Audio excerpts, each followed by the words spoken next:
Em o Evangelho segundo o Espiritismo, capítulo 17, há uma mensagem dirigida ao ser humano, ao espírito encarnado, tendo relação com as suas condições sociopolítico-econômicas.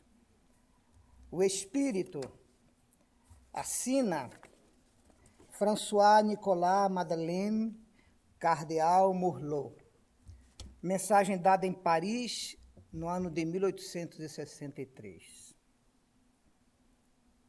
Ele parte da ideia de que quando o espírito retorna à carne para mais uma reencarnação evolutiva, ele se insere em uma sociedade, nasce na família, estuda, se forma, e na atividade profissional ou empresarial, ele então está inserido em uma determinada posição, às vezes superior, tendo sob sua responsabilidade e sob seu comando dezenas e dezenas de servidores, de funcionários, de trabalhadores da empresa. Às vezes, por necessidade da sua evolução, ele está inserido em uma posição subalterna. Quando então ele faz parte dessas dezenas ou centenas de servidores, empregados, trabalhadores, que devem obediência a seus superiores. Baseado nessa situação prática que todos nós, quando reencarnamos, passamos, o missivista declara que tanto a autoridade, quando reencarnamos num comando, como a riqueza, quando reencarnamos abastados pela fortuna, são verdadeiras missões confiadas por Deus à nossa individualidade, mas que, em consequência, exigirá de nós severas contas quando do término dessa empreitada. Elas, tanto a autoridade como a riqueza, não nos são oferecidas para nos proporcionar o prazer exclusivamente do mando ou o prazer de uma vida nababesca, nem no direito ilimitado de propriedades e de bens.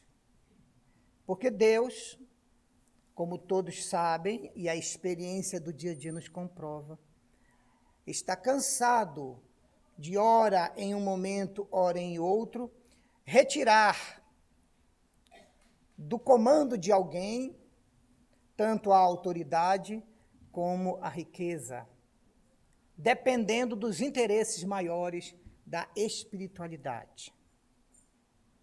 Se realmente fosse um privilégio individual,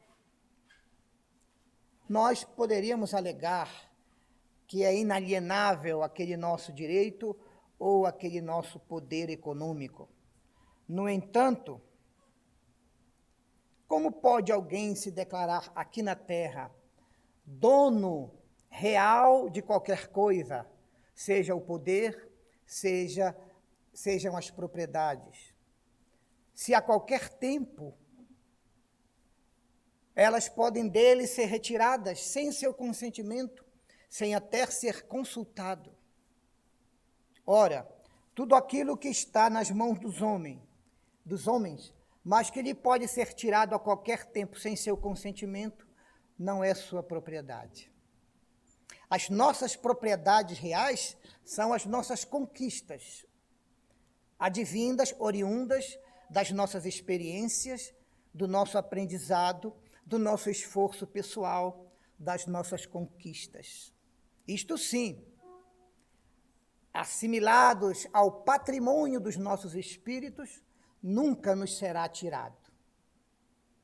Assim, quem for depositário de autoridade, que nos esteja ouvindo, ou que leia no capítulo 17 do Evangelho segundo o Espiritismo, Sede perfeitos, esta mensagem providencial do Cardeal Morlot, saiba que Deus nos confere riqueza, autoridade ou qualquer outra função de destaque na sociedade econômica, política, a título de missão ou de prova.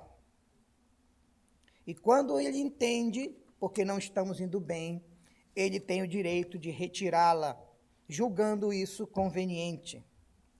Seja então qual for a extensão do nosso poder, se formos autoridade, ou o tamanho da nossa riqueza, se formos abastados e afortunados, não podemos esquecer que estamos nessa situação, embora nosso mérito próprio, por um oferecimento da misericórdia divina, e que almas, filhas de Deus, nossos irmãos, devido a esta nossa posição de comando e de riqueza, almas estão sob a nossa responsabilidade indireta. Por isso, o que quer que aconteça com o nosso gerenciamento desses dois talentos, autoridade e riqueza, nós responderemos na condição de responsáveis por aquilo que os nossos gestos, as nossas decisões, os nossos atos possa causar na vida das pessoas, na melhoria da sociedade, ou na detenção egoística de recursos e de valores, que como autoridade temos a obrigação de repartir, de compartilhar, de distribuir, de acordo com as leis, as normas e as regras da sociedade em que estamos inseridos. Então, quer a nossa gerência produza bons resultados, quer a nossa gerência produza maus resultados, nós estamos vinculados a esses resultados por nossa responsabilidade. No caso positivo, estaremos vinculados pelo nosso mérito, pela nossa conquista. No caso negativo, pela nossa responsabilidade diante das consequências danosas que podem ocorrer. Vamos dar o exemplo muito comum, muito bem conhecido. Uma autoridade pública que retenha recursos para ações sociais, para a estrutura básica de comunidades periféricas das grandes cidades, para a construção de escolas, de quadras de esporte, para a manutenção da ordem, a melhoria das ruas, da iluminação pública e a circulação de bens e de alimentos destinados àquela congregação de espíritos encarnados, e esta autoridade não faz isso, ou se demora, ou desvia os recursos por longo tempo, e esta comunidade acaba por, em consequência desta falta de recursos, ter prejuízos na formação de suas crianças educacional, de seus jovens nas atividades, e dos trabalhadores que ficam sem o seu trabalho, gerando nas famílias problemáticas complexas, de necessidades prementes que não vêm, e até de passar fome em determinados momentos cruciais. E se alguém dentre esses se rebela contra a sua situação e resolve ligar-se a atividades criminosas que sempre há nessas comunidades, como, por exemplo, a drogadição, o tráfico de drogas, desencaminhando a sua reencarnação, premido pelas necessidades urgentes que não são atendidas porque alguém lá em cima, egoisticamente, está impossibilitando. Esta pessoa será responsabilizada em cada um dos casos, em uma determinada parcela, um quantitativo, um percentual, em cada um dos dramas, ou que se originaram, ou que se tornaram mais graves, devido ao seu gesto egoístico, ou de desviar esses recursos preciosos, ou de mantê-los fechados, trancados, por sua própria decisão. Deus, por Cristo e pela nossa doutrina espírita, nos avisa que todo ser humano que encarna na Terra tem uma pequena ou grande missão, dependendo dos interesses particulares de cada espírito. E qualquer que seja essa missão, ela sempre nos é conferida, oportunizada, para o bem. Primeiramente, para o nosso bem pessoal. Em segundo lugar, para o bem dos nossos entes queridos. E em terceiro lugar, para o bem da sociedade em que estamos vivendo. Isto é uma regra, isto é uma lei. E qualquer oportunidade em que nós desobedecermos a esse preceito, seremos responsabilizados. Por isso, diz o missivista, Deus perguntará a cada um. Como é que Deus perguntará a cada um? Através das nossas consciências. Deus, sendo a suprema inteligência, deixou na consciência de cada indivíduo, por ele criado, uma possibilidade de registro de todos os seus pensamentos, todas as suas palavras e todos os seus atos. Em todas as existências físicas da nossa alma na matéria e também quando estamos desencarnados. Isto é, cada um de nós possui em sua consciência um arquivo gigantesco, contendo tudo que ocorre no nosso mundo mental, oral e comportamental. E toda vez que as entidades que precisam tomar uma decisão séria para tentar alterar por inspiração ou por intuição os rumos errôneos que estamos decidindo em nossas vidas, eles consultam esses dados de nossas consciências. Por isso, a análise, o julgamento dos espíritos superiores a respeito dos nossos caminhos e descaminhos são sempre justos, porque eles analisam com conhecimento de causa. Eles têm conhecimento de informações sobre nós que nós, encarnados, não temos a mínima ideia de que existam. Mas eles que nos acompanham há várias reencarnações têm todo o dossiê, todos os autos do nosso processo de vida, de evolução, de crescimento, e sabem, muito mais do que nós, quais as tendências, quais os valores, quais os campos de ação em que mais erramos e quais os que mais acertamos. Então, eles podem e têm condições de, muitas vezes, desviar, no meio de nossa reencarnação, os rumos que estamos tomando por decisão própria. Assim, de repente, alguém que ia tão bem perde tudo. E também, de repente, alguém que estava sofrendo tantas agruras há tantas décadas, tem uma notícia alvissareira, recebe alguma coisa inesperada da vida, que muda completamente as condições da sua reencarnação. Isso não acontece por obra do acaso. Acontece pelas nossas necessidades individuais evolutivas e pelas resoluções dos espíritos que são técnicos em orientar as nossas reencarnações. Bondade de Deus, misericórdia. Que seria de nós se Deus nos deixasse abandonados à nossa própria sorte?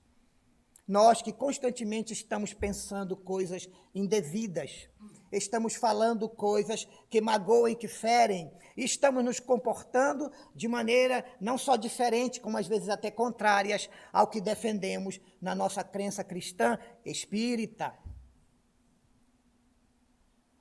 Daí o nosso instrutor diz, Deus perguntará, que fizestes da autoridade que eu te emprestei na condição de usufrutuário?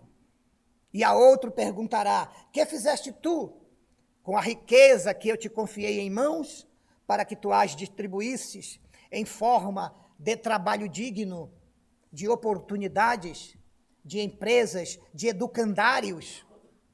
Que fizestes?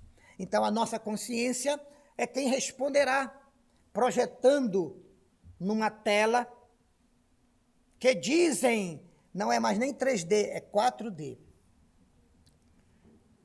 As nossas principais realizações, omissões, erros e acertos. Então, que progresso facultastes à sociedade em que carinhosamente a vida te situou?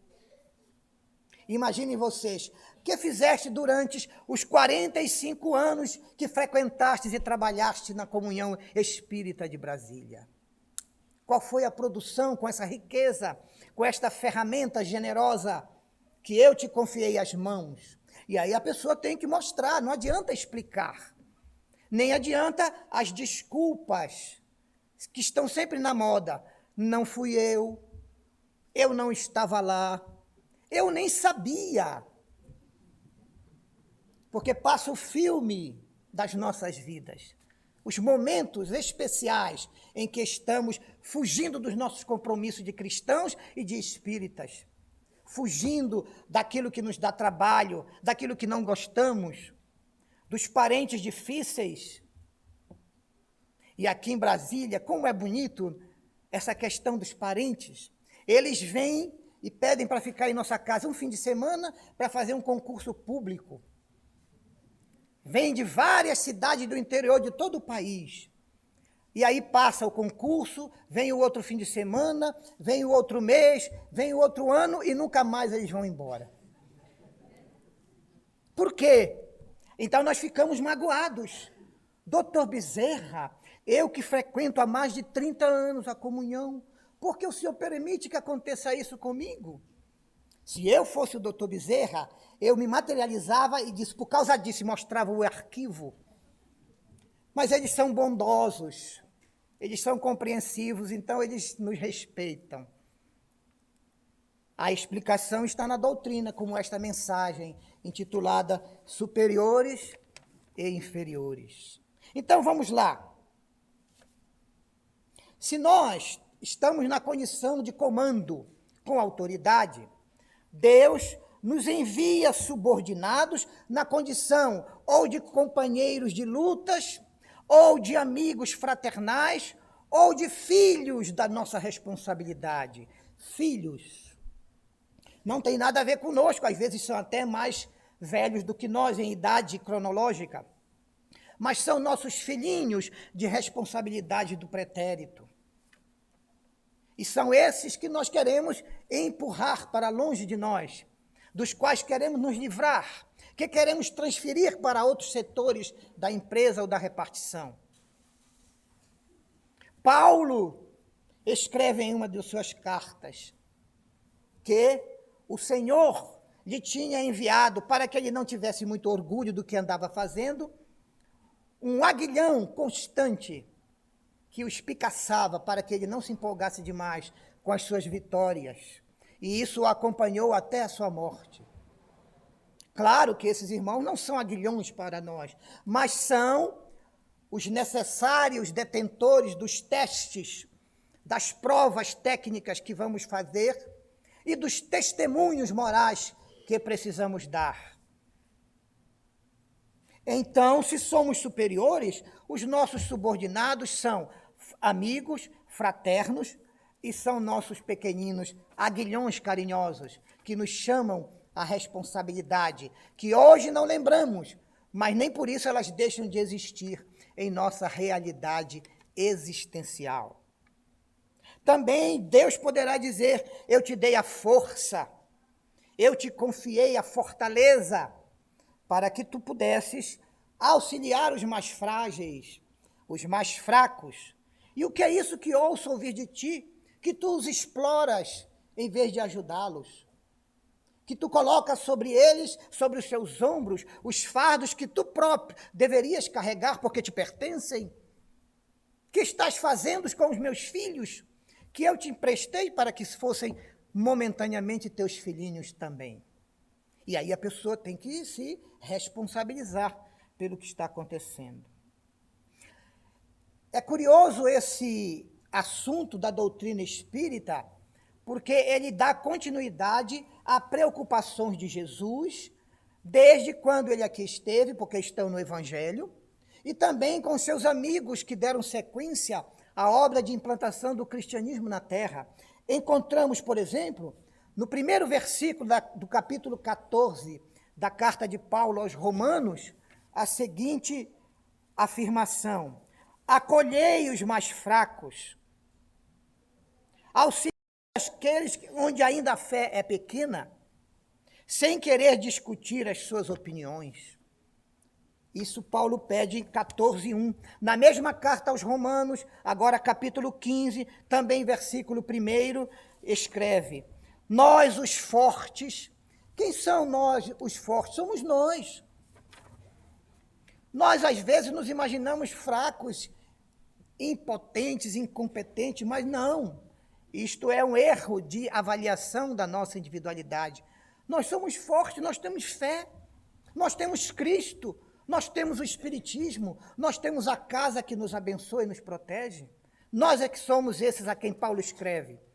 Nós, os fortes, devemos carregar a fragilidade dos fracos, ajudando-os, e não só buscar as nossas próprias satisfações.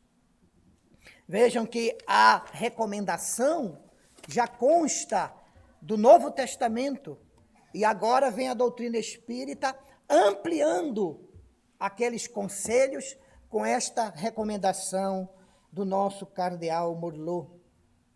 Todo superior, por outro lado, que cumpre as palavras do Cristo, a nenhum despreza dos que estejam submetidos, este recebe novos galardões. O que é isso, novos galardões? Novas tarefas. Então, se você é alguém que no espiritismo cristão está se transformando para melhor, está produzindo, está trabalhando, está indo bem no seu ritmo, Deus, através de Cristo, fica sabendo disso. E Cristo providencia mais tarefas meritórias para a sua existência. É isso que Jesus quis dizer quando afirmou em uma de suas sentenças: ao que tem ou ao que já tem, mais se lhe dará, e ele ficará em abundância. Mas ao que não tem, até o que parece que tem lhe será tirado. Porque isto aí tem sentido moral e não material. Se for no sentido material, há um paradoxo. Mas se for no sentido moral e espiritual, é uma grande verdade. Quem já tem condições e mérito, porque está trabalhando com as ferramentas e os seus talentos, Cristo percebe e ordena que os bons espíritos o favoreçam ainda mais, com mais experiências, mais aprendizado, mais tarefas, mais vitórias morais, para que ele fique em abundância. Abundância de quê? De amor, de pacificação, de bondade, de caridade, de paciência, de tolerância, de solidariedade humana. É disso que Jesus fala, e não de coisas. E ao que não tem? Ao que não tem, aquilo que ele deteve em suas mãos durante uma encarnação, vai ser tirado quando ele desencarnar, porque ele nada produziu com aqueles valores que estavam sob sua responsabilidade, na condição que todos nós estamos de usufrutuários. Todos os bens que estão sob nossa responsabilidade, até mesmo aqueles registrados legalmente em cartório, não nos pertencem. Estão em nossas mãos momentaneamente para usufruto. Usar, porque moramos neles, alugamos, temos a renda dos aluguéis. E fruto, fruição, e fruirmos desses valores em nosso favor, dos nossos entes queridos. Então, não somos, em realidade, proprietários de nada, a não ser das nossas conquistas morais e espirituais. Nem este corpo que estamos ocupando agora nos pertence. Porque nesta noite mesmo, que eu não desejo a ninguém, pode ser o dia de sermos chamados de volta ao mundo espiritual. E aí, no próximo domingo, alguém comentará: você lembra do Sérgio? Lembro, ele esteve aqui domingo passado na palestra. Pois é, ele foi chamado e retornou à pátria espiritual. A gente não gosta de dizer que a pessoa morreu, que a pessoa desencarnou. Para não dizer isso, então a gente vem com esse eufemismo. Foi chamado por Deus para a pátria espiritual. Já foi. Só agora na próxima, quando voltar. Como isso pode acontecer com qualquer um que está hoje encarnado neste mundo dos 7 bilhões que já aqui ocupam? Então, nem o nosso corpo, nem a nossa personalidade, que é a nossa vida com o corpo, é nossa propriedade. É apenas usufruto. Então, vamos aproveitar, usufruir, mas usufruir no sentido bom, espiritual. E quando o Espiritismo nos diz que, se nós obedecermos àqueles que estão sob o nosso comando, ou sendo comandados, se nós obedecermos àqueles que nos comandam, nós estaremos cumprindo parcelas de nossas relações, débito-crédito perante a justiça e nossas consciências, que ainda desconhecemos. É uma garantia da lei de justiça. Nada doloroso que nos atinja sem que nós tenhamos procurado nesta vida é injusto. Está vinculado a compromissos pretéritos que não foram solucionados por nós ou dos quais fugimos por comodidade ou por covardia moral. E agora, Cristo diz assim, Pedro, fulano lá da comunhão, já está lá 10 anos, né, Pedro? É, Pedro, eu estou vendo aqui na ficha dele, 10 anos. E o que ele já fez nesses 10 anos? Olha, ele tem feito algumas coisas boas, Senhor. E Pedro, essas coisas boas estão dando resultado? Estão dando resultado, Senhor. Ele está indo muito bem. Pedro, planeja comigo novas condições melhores para que ele produza ainda muito mais. Agora, qual é o problema? Que o contrário também é verdadeiro. Pedro, esse nosso irmão aqui está 10 anos na comunhão. E olha, eu estou vendo aqui nas anotações que nesses 10 anos ele só foi lá para tomar passe e assistir palestra.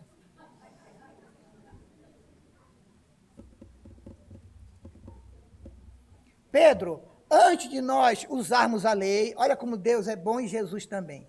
Antes de nós usarmos a lei, Pedro, vamos bolar uma nova oportunidade para esta pessoa. Aí daí a 1 mês, ou 2, ou 3, porque o tempo não é tão importante para a espiritualidade. Vem alguém aqui da casa, fulano, você que já está aqui há mais 10 anos, venha para a nossa diretoria de promoção social. Estão precisando de mão de obra, de gente como você, que sabe atender as pessoas, sabe conversar. É o que Jesus mandou. E a pessoa diz, quem sou eu para merecer um cargo desse? Tirando o time, saindo pela tangente e por outras retas da circunferência e da geometria. Ele nem desconfia que foi Jesus lá que bolou com Pedro, para ver se dá. E aí, como a gente não aceita nenhuma vez, nem outra, aí depois, Pedro, e agora? Senhor, eu estou vendo aqui na ficha dele que tem um débito lá do século XVIII, que ele está nos enrolando até hoje.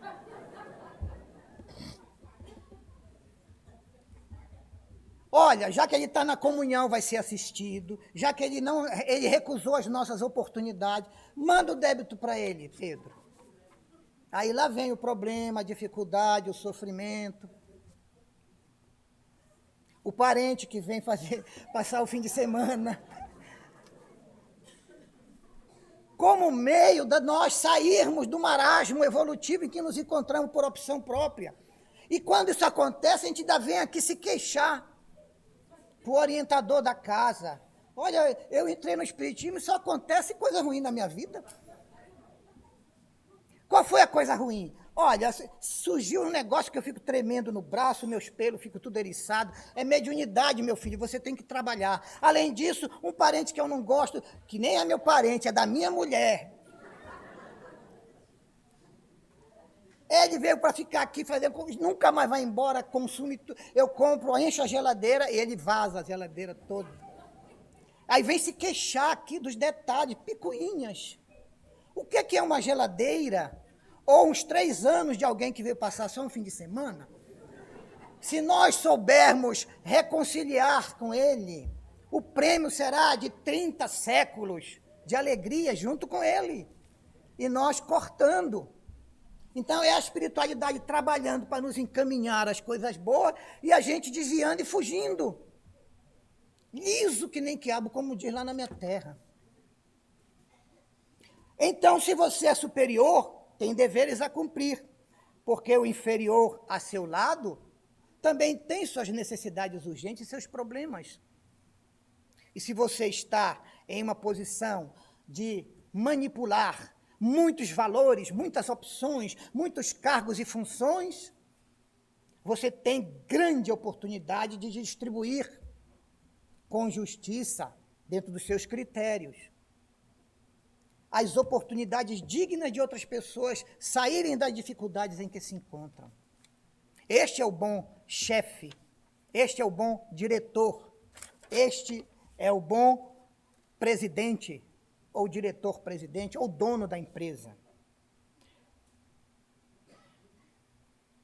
Então, não nos é lícito retribuir, diz aqui o cardeal, não nos é lícito retribuir o mal com o mal, nem o desserviço com o desserviço. Qual é o exemplo que ele dá?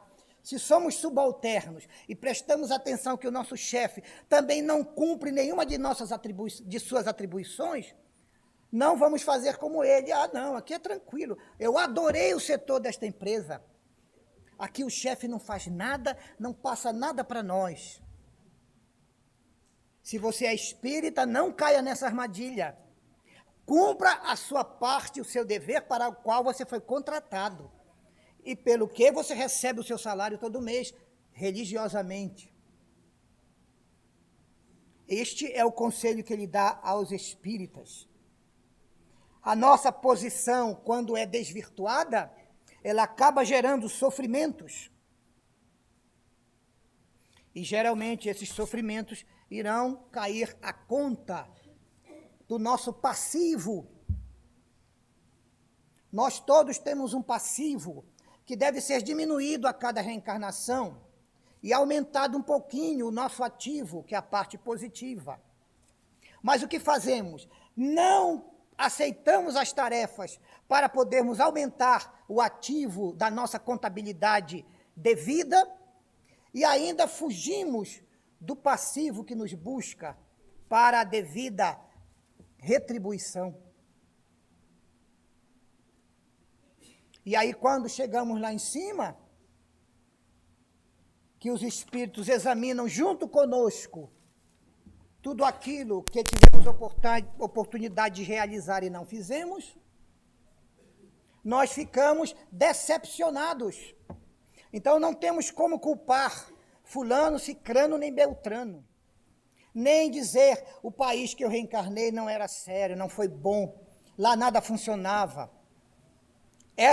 Esses fatores exógenos, externos, têm realmente algum tipo de interferência no nosso sucesso ou insucesso, mas não tem a causa nem a responsabilidade por eles. Então, a nossa visão espírita aqui na Terra é diferente da visão do mundo do que é superior e do que é inferior. Às vezes, alguém está em uma condição sociopolítico-econômica inferior, lá debaixo da pirâmide, mas em relação às realidades do espírito, à evolução moral e ao grau de virtudes e qualidades que o espírito pode desenvolver, esta pessoa não é inferior, ao contrário, ela é muito superior a todo mundo ali daquela empresa ou daquela repartição pública. Vamos lembrar disso em um exemplo que o nosso querido Emmanuel nos traz no livro Há 2000 anos. Vocês sabiam que Emmanuel, quando ainda se chamava aqui na Terra o senador Públio Lentulus,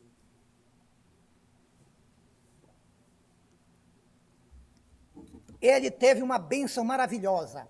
Recebeu como esposa um espírito de escola, de grande potencial, de bondade, de amor e compreensão. Ela se chamava Lívia. Mas eles tiveram uma filha, a mais velha, que contraiu uma doença sem cura aqui na terra.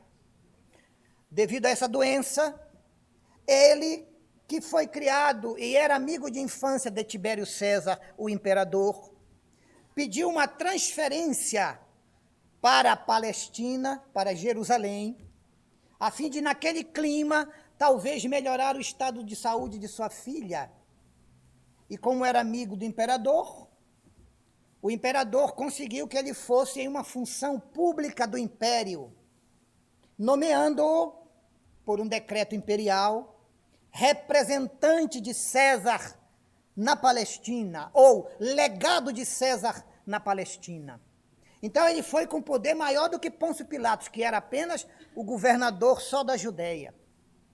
Lá, a doença continuou, e a sua esposa Lívia, que tinha uma das suas secretárias domésticas, que era cristã e ouvia as prédicas de Jesus de Nazaré, ela foi achando aquela doutrina pregada por Jesus uma das coisas mais nobres e maravilhosas da história do mundo. E ela começou então a falar ao orgulhoso senador que se ele aceitava a ideia de levar a filha deles a este profeta, ou de trazer este profeta à sua casa, para que pudesse fazer algo em benefício da filha. Ele não achou nada razoável a ideia.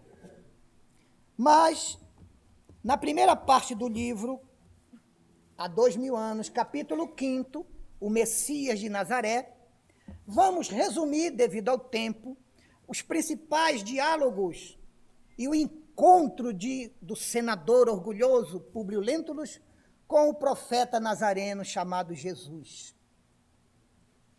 Diz Lívia: considero que devias atenuar um pouco os rigores da nossa posição sociopolítico-econômica, procurando nós mesmos procurando este profeta generoso, pelo benefício da nossa filha. Ela insistiu tanto que disse o marido, Públio: está bem, Lívia, eu cumprirei os teus desejos, mas só o faço pela angústia que nos vai na alma, de maneira tão rude, pela dor e sofrimento da nossa filhinha. Porém, aí vai começar o plano. Eu irei sozinho à cidade, como se me encontrasse em uma hora de simples divertimento, disfarçando, para que ninguém reconhecesse que um senador ia falar com um galileu judeu que era escravizado por Roma. Passarei por um trecho do caminho que nos conduz às margens do lago por onde anda o profeta, de modo a não descer muito da minha dignidade social e política. Que besteira, não é?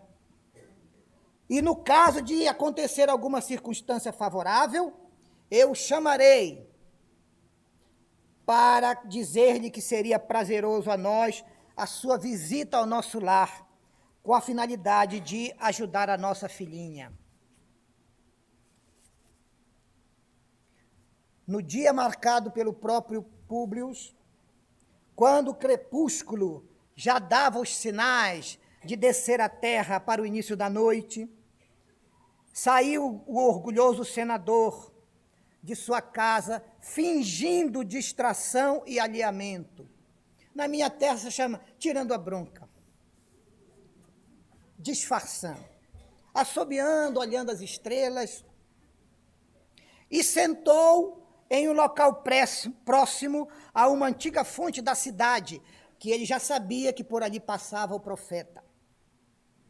Só que se passou 1 hora e nada aconteceu. Ele foi ficando sonolento e cansado. E começou a pensar: onde anda este profeta de Nazaré? E enquanto assim pensava, uma onda de magnetismo o fluido de Jesus. Foi tomando conta do espaço em que ele se encontrava. E ele foi se sentindo entorpecido, dominado pelo magnetismo de Cristo. Foi nesse instante que, com o espírito como se estivesse sob o império de um estranho e suave magnetismo, ouviu passos brandos de alguém que buscava aquele mesmo local. Diante dos seus olhos, estacara a personalidade inconfundível única. Tratava-se de um homem ainda moço, que deixava transparecer nos olhos profundamente misericordiosos uma beleza suave e indefinível. Era Jesus que chegara. O senador não teve dificuldades em identificar aquela criatura impressionante, mas no seu coração marulhavam ondas de sentimentos que lhe eram ignorados. A emoção dominava-o, sem que ele pudesse ter algum controle sobre ela. Nem quando foi honrado por Tibério em cerimônia pública na ilha de Capri, ele havia sentido tanta emotividade na alma. Era Jesus querendo encontrar-se conosco. Aqui o senador faz o papel de cada um de nós. Não pensem que é alheio às nossas vidas. Lágrimas ardentes rolaram dos olhos. Ele que raramente chorava. Vocês imaginam a dificuldade de um orgulhoso extremo chorar em um local público, né? Deve ser uma coisa difícil, uma luta terrível. Desejou falar ao estranho, mas parece que sufocava o peito e oprimia sua respiração. Foi quando, num gesto de doce e soberana bondade, o meigo nazareno caminhou em sua direção. E, de uma maneira carinhosa, pousou suavemente suas mãos em sua testa e exclamou em linguagem suave e encantadora. Agora que vem o diálogo. Jesus dominou pela imposição das mãos, ele ficou quietinho, manso e humilde de coração, pelo menos naquele momento, para que Jesus pudesse dizer a ele tudo o que era necessário. Então perguntou ele ao senador: Senador, por que me procuras? Teria sido melhor que me procurasses publicamente, nas horas claras do dia, nos locais em que faço a predição, a palestra, a pregação. Porque isso te serviria de uma lição de humildade e de fé, que tanto precisas. Fé e humildade. Públio quis falar e reagir, mas nada pôde exprimir, além de mais lágrimas copiosas. Quando ele queria reagir, chorava ainda mais. E pensando amargamente em sua filhinha, o profeta, como se soubesse em que ele estava pensando, e sabia, Jesus sabia o que pensávamos, continuou carinhosamente: sim, meu amigo, não venho buscar hoje o amigo de César, nem o homem de Estado, superficial e orgulhoso, que só muitos séculos de sofrimento poderão encaminhar ao regaço de meu Pai.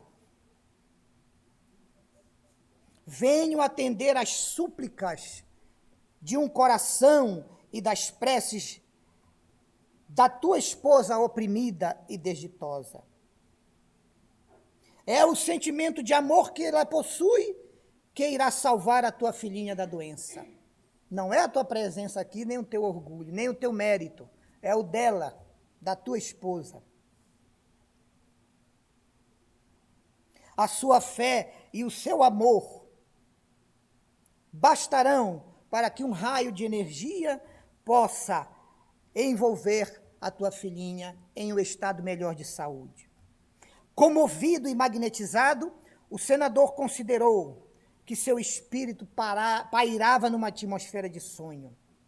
E aí Jesus disse: não, meu amigo, tu não estás sonhando. Depois de longos anos de desvio do bom caminho, pelo sendal de erros clamorosos que a tua posição de comando em muito te conduziu à autoridade. Te encontras hoje um ponto de referência para a regeneração de toda a tua vida.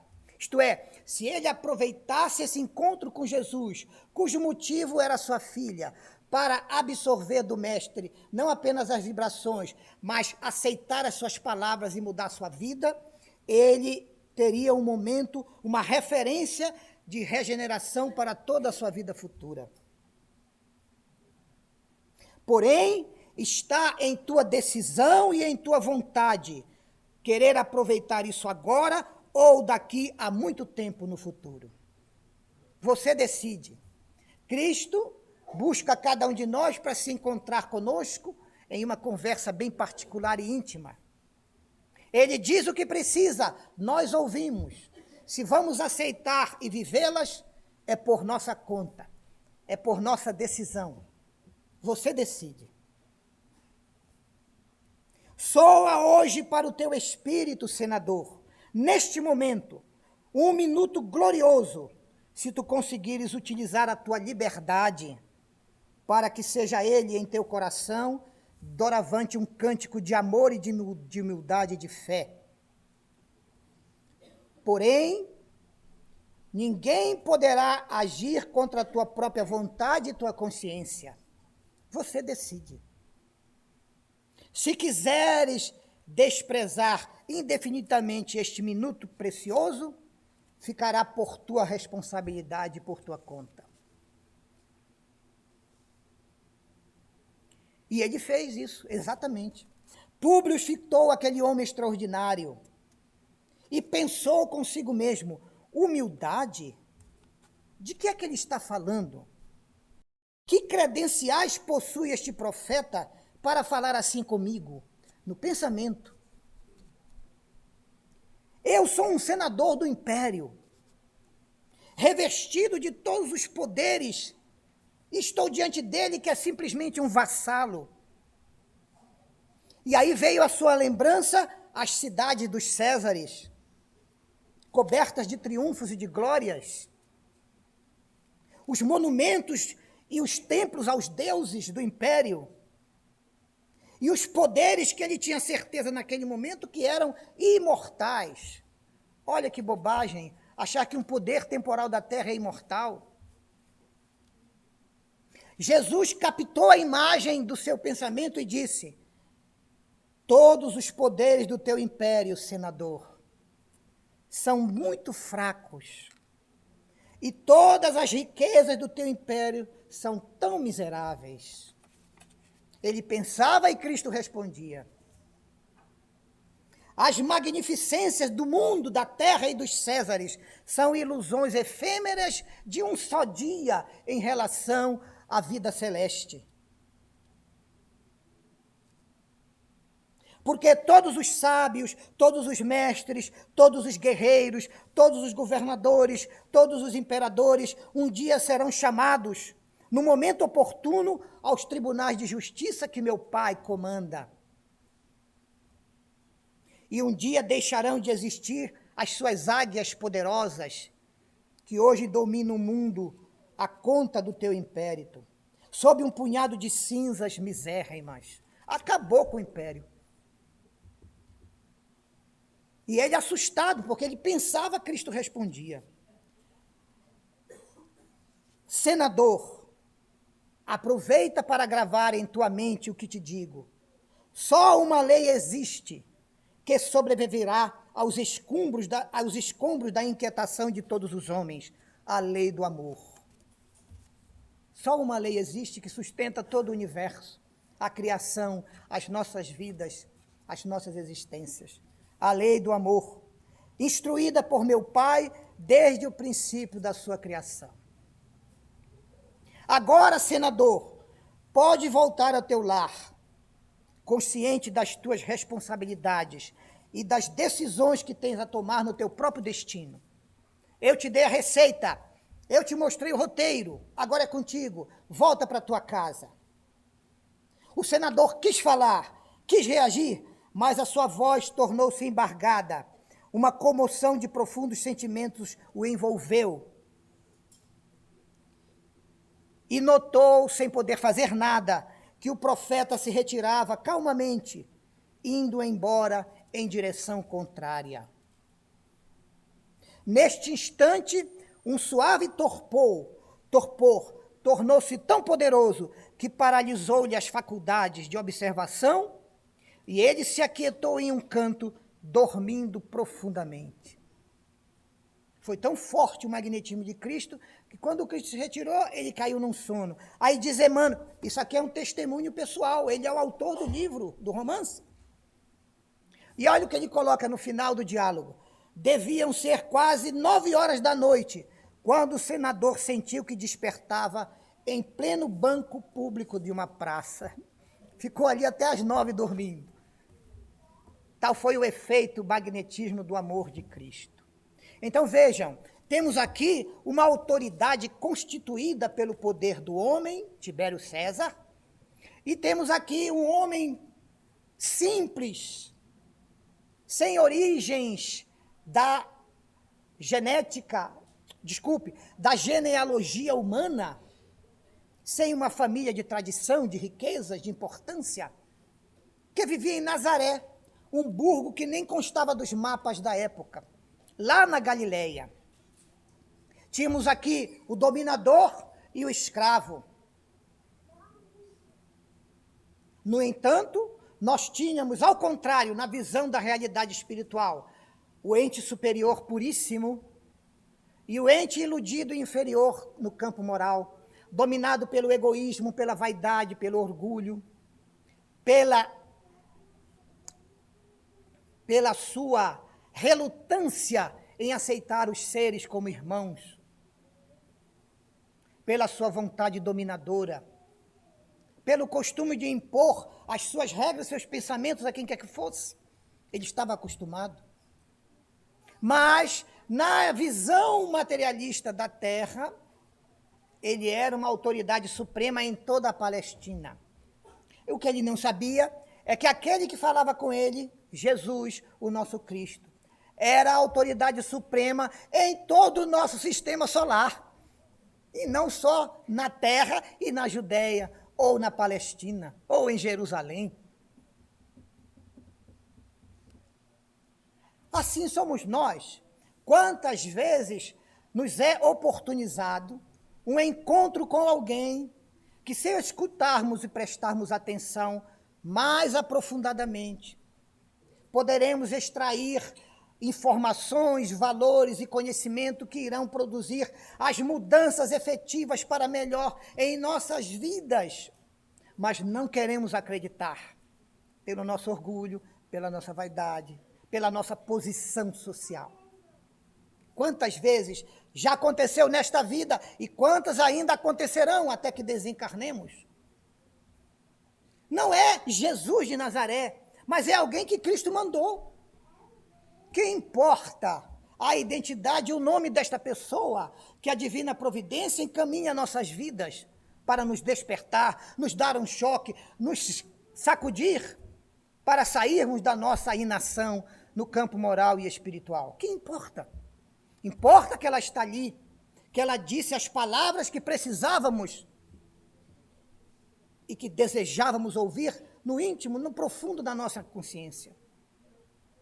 Mas a personalidade, cheia de valores falsos, de ilusões, não aceita. E o que foi que aconteceu com este espírito que teve a felicidade de se encontrar pessoalmente com Jesus e não aproveitou este encontro? A partir deste momento, nesta encarnação em que ele se encontrava, ele começou a pagar determinadas dívidas através de problemas e de sofrimentos.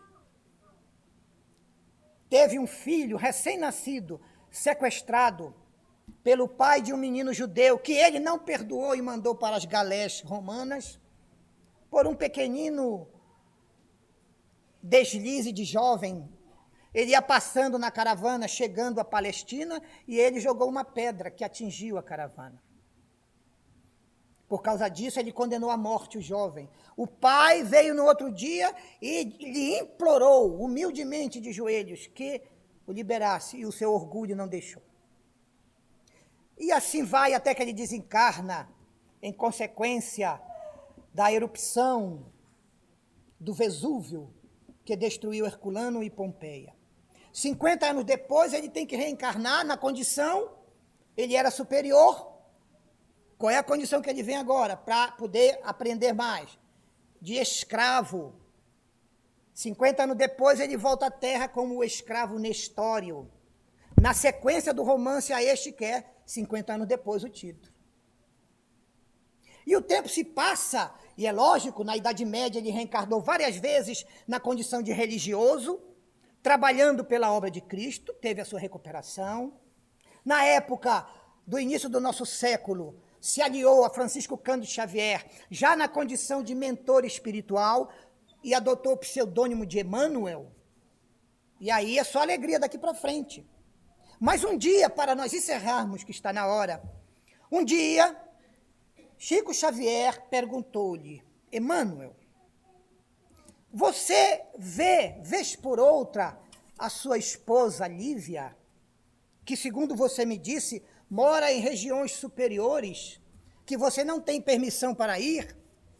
Ele disse, eu vejo raramente e me encontro com Lívia frente a frente, mas isso é muito raro.